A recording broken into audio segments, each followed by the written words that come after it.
کچھ ہم ان دو چیزوں کو بھی دیکھ لیں کہ جو ایک بچے کی شخصیت کو سنوارنے میں اہمیت کی حامل ہے.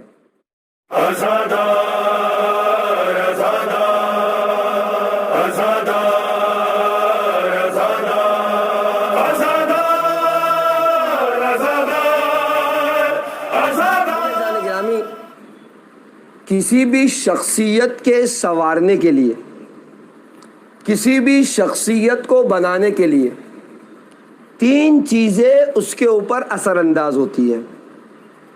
یعنی تین چیزیں عامل ہے جو مل کر ایک انسان کی شخصیت کو سنوارتی ہے یا ایک بچے کو بناتی ہے، اس کی شخصیت کو بناتی ہے. سب سے پہلی چیز وراثت. کچھ چیزیں وراثت میں اسے اپنے والدین سے، اپنے گھر والوں سے، اپنے رشتہ داروں سے ملتی ہے، جس کی بنا پر اس کی شخصیت سنورتی ہے.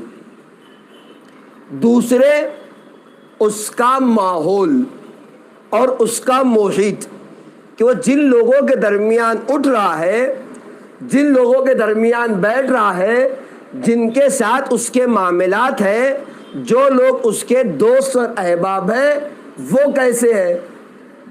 اور اس میں بھی یہ ماحول اور محیط میں ماں باپ بھی شامل ہے، یعنی وراثت میں بھی شامل تھے اور اس محیط میں بھی شامل ہے. اس لیے کہ بچہ یا گھر پر ہے یا بچہ اسکول میں، گھر پہ ہے تو ماں باپ اس کا محیط اور ماحول ہے، یا اسکول میں ہے تو اس کے دوست وغیرہ اس کے جو ہے وہ اس میں.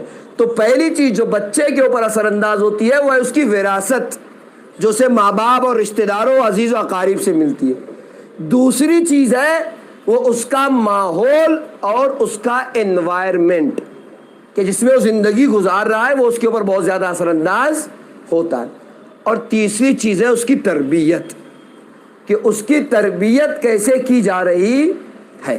اور ہمارا موضوع میں نے کہا یہی تربیت ہے، لیکن تربیت سے پہلے کچھ ہم ان دو چیزوں کو بھی دیکھ لیں کہ جو ایک بچے کی شخصیت کو سنوارنے میں اہمیت کی حامل ہے.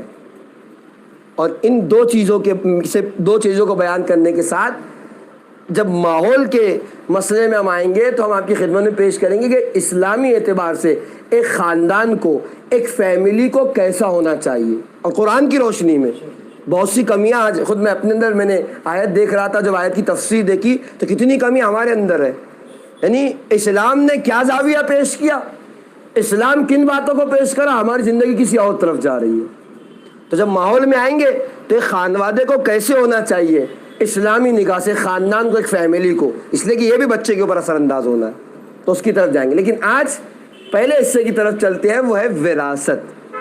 یہ وراثت وہ چیز ہے کہ جو ماں باپ سے بچے تک منتقل ہوتی ہے، اور خاص کر کے اس وقت میں جب بچہ وجود کے مرحلے میں ہو، یعنی جب بچہ ماں کے پیٹ میں ہو یا ان مراحل میں ہو کہ جہاں وہ دنیا میں آنے والا ہے. ہم سوچتے ہیں کہ تربیت بچے کے پیدا ہونے کے 5 اور 7 سال بعد شروع کی جاتی ہے، لیکن اسلام کا زاویہ نگاہ بالکل الگ ہے.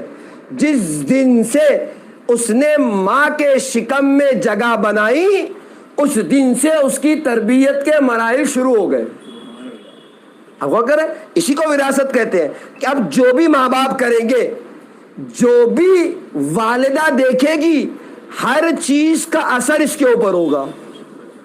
جو کھائے گی اثر اس کے اوپر ہوگا، جو دیکھے گی اثر اس کے اوپر ہوگا، جو سنے گی اثر اس کے اوپر ہوگا. اسی لیے ہمارے پاس تو بالکل اویئرنیس نہیں ان باتوں کے لیے، ورنہ بہت اچھے کتاب اردو میں بھی ترجمہ ہوئی ہے بہشتی بچے کے نام سے، ضرور دیکھیے گا کبھی موقع ملے تو.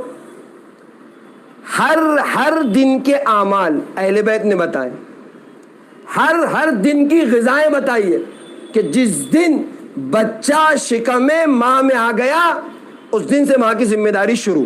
اگر وہ چاہتی ہے کہ ایک واقعی مسلمان، ایک واقعی بچہ ماحول اور معاشرے کو دے تو دعائیں بھی وارد ہوئی ہے.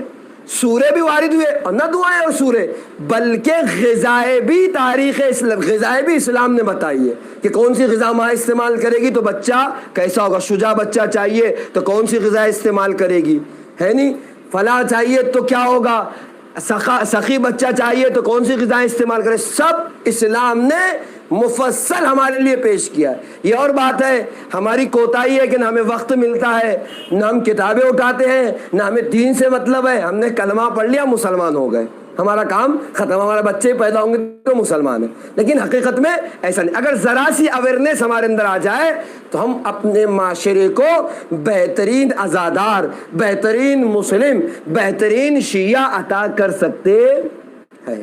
اور یقین مانیے کا جو غذائیں بھی استعمال ہوتی ہے یہ بھی بچے کے اوپر اثر انداز ہوتا ہے۔ ہمارے استاد ایک واقعہ سنایا کرتے تھے، کہتے تھے کہ نجف اشرف میں ایک طالب علم پڑھائی کرتا تھا،